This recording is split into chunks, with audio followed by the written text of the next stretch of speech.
අද මොකද හරියට වෙලා තියෙන්නේ? එයාට ඊයේ ගෙදරින් හොඳටම බේනලා. ඇයි? මාසකටම හරියන්නේ ගෙදරට ගෙන ආපු පරිප්පු. එයා ඉතින් ඊයේ අපේ පොලේදී හැලිලා. ඉතින් ඒකට එයාගේ අම්මට කේන්ති ගිහින්. අම්මලා තාත්තලා අපිට අවවාදයක් දෙන්නේ ආදරේටනේ. ඒකට අපි දුක් වෙන්න හොඳ නෑ.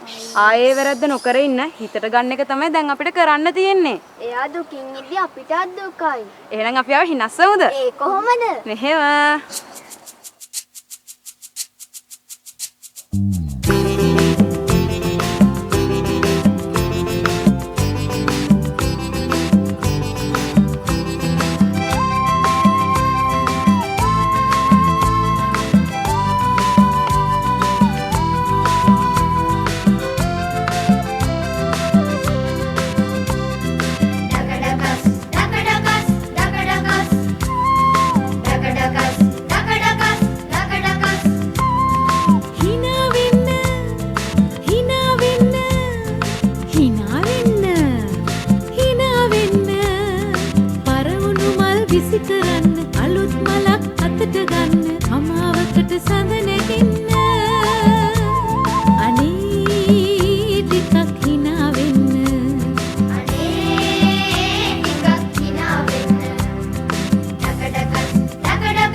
ලස්සන ලොව දෙස බලන්න ඊ ලෝකේ